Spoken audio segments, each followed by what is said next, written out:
ఇక్కడికి వచ్చిన మీడియా మిత్రులందరికీ పేరు పేరున అందరికీ దండాలు పెడుతున్నా.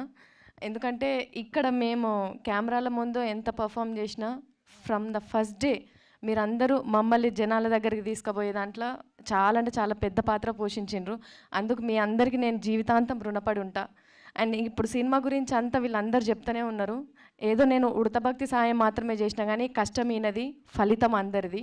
చాలా కష్టపడినాడు సినిమా చేసేటప్పుడు. అంటే ఒక్కొక్క రోజు ఒక్కొక్కటి తలుసుకున్నా కూడా అది చెప్పుకోవడానికి మాటలు రావు, కళ్ళకి వెళ్ళి నీళ్ళు గారుడు తప్ప. సో అంత మంచి కష్టం కూడా మాకు ఒక మెమొరీ లాగా ఉండిపోయింది.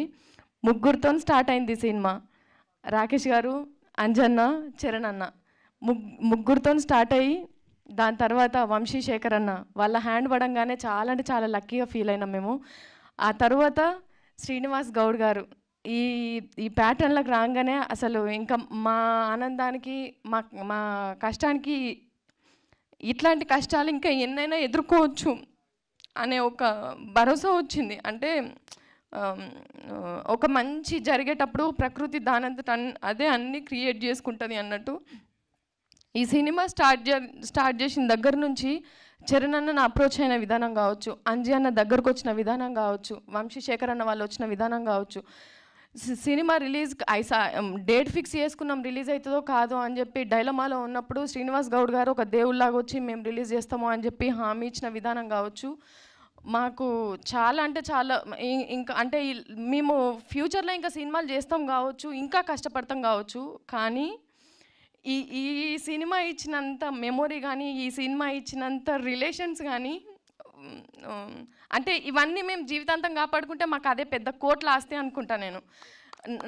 నేను ఈయన లైఫ్లోకి వచ్చేటప్పుడు సింగిల్ని, అంటే నాకు నిజంగా కూడా ఒక సర్కిల్ మెయింటైన్ చేయడం నాకు రాదు. నేను సింగిల్గానే ట్రావెల్ అయినా, సింగిల్గానే నా కెరియర్ నేను స్టార్ట్ చేసిన. ఈయన లైఫ్లోకి వచ్చిన తర్వాత ఈయన ఏదైతే క్రియేట్ చేసుకున్నాడో ఒక ఆ ఆరా లైఫ్ లాంగ్ నేను ఈయనకు తోడుండి కాపాడుకుంటే అదే నాకు బిగ్ అచీవ్మెంట్ అనుకుంటా నేను. అందుకే ఈయనతో చాలాసార్లు చెప్తాను, నాకు ఇది సంపాదించుకోవాలి, అది చేసుకోవాలి, నేను ఇట్లా బతకాలనేది నాకేం లేదండి. మీరు సంపాదించుకున్న వాటిని నేను కాపాడుకుంటే నా జన్మ ధన్యం అది అని చెప్పి. సో నిజంగా ఇంతమంది ఉండి ఏ సినిమా చేసినా మీరు ఎక్కడ అడుగు పెట్టినా, మీరు ఎవరు చేయి పట్టుకున్నా వాళ్ళు నిజంగా ఒక ఫెవికల్ లెక్క మీతోని అతికిపోయి ఉంటారు. మిమ్మల్ని వదులుకోవాలని ఎవరు అనుకోరు. అంటే ఒక ఫ్రెండ్ లాగా లేకపోతే ఒక రిలేషన్ లాగా వచ్చిన వాళ్ళే మిమ్మల్ని వదులుకోవడానికి ఇష్టపడకపోతే, నేను మిమ్మల్ని కష్టంలో వదిలిపెట్టి మీరు కష్టం మీరు పడండి, ఫలితం వచ్చిన తర్వాత మనం అనుభవిద్దాం కదా అని నేను ఎట్లా అంట. అందుకే ప్రతి దాంట్లో కూడా నేను ఉండాలనే స్వార్థంతో ప్రతి మూమెంట్లో కూడా నేను ఉండాలి, నేను ఉంటే కొంచెమన్నా నేను షేర్ చేసుకొని ఆయనకు తలనొప్పి తగ్గించేదాన్ని అయితే కావచ్చు కదా అని ప్రతి దాంట్లో కూడా నేను బిడ్డను వేసుకొని తిరుగుతున్నాను అనమాట. చాలామంది అంటున్నారు, అంటే సినిమా ప్రమోషన్స్ కదా చిన్న పాపను పట్టుకొని ఇంతగానో అది చేయడం అవసరమా అట్లా అని చెప్పి. కష్టపడుతున్నది నా భర్త కదా, ఎదురింటోళ్ళు పక్కింటోళ్ళు అయితే నిజంగానే సుట్టం సూపు లెక్క పోతుంటేనేమో, కానీ నా పెన్మిటి కాబట్టి నేను పక్కకుంటేనే ఆ ధైర్యం నాకు ఉంటుంది అనే ఒక ఆశతోని ఇట్లా పోతున్నా. సో సినిమాలో పనిచేసిన తండ్రిగా పనిచేసిన లోహిత్ అన్న నన్ను ఇక్కడ కూడా నన్ను మాట్లాడినారా, ఇక్కడ కూడా నన్ను తొక్కేస్తారా మీరు, మాట్లాడియండి నన్ను కొంచెం. సో లోహిత్ అన్న కావచ్చు, మధు అన్న అండ్ లతక్క, వీళ్ళందరి గురించి ఎంత చెప్పుకున్నా తక్కువే. అంటే లొకేషన్లోకి వెళ్ళిన తర్వాత ఈయనని చూసుకొని నేను చాలా రిలాక్స్గా కూర్చుంటుండే. ఎందుకంటే ఇక్కడ కూడా నేను కొంచెం జాగ్రత్తగా చూసుకోవాలా ఏమన్నా, అంటే మైండ్ ప్రెషర్ అనేది భార్యకే అర్థమవుతుంది, కొంచెం చుట్టూన్న వాళ్ళకంటే కూడా ఆ వైబ్ ఏందనేది తెలుస్తుంటుంది, నేను టెన్షన్ పడుతున్నాడా ఏంది అనేది ముఖం చూసినప్పుడు. కానీ నేను లొకేషన్లో ఉన్నప్పుడు కొంచెం రిలాక్స్గా ఉంటే, ఎందుకంటే నేను చూసుకున్న దానికంటే 100% వీళ్ళు చాలా అంటే చాలా కేరింగ్గా చూసుకుంటుండే.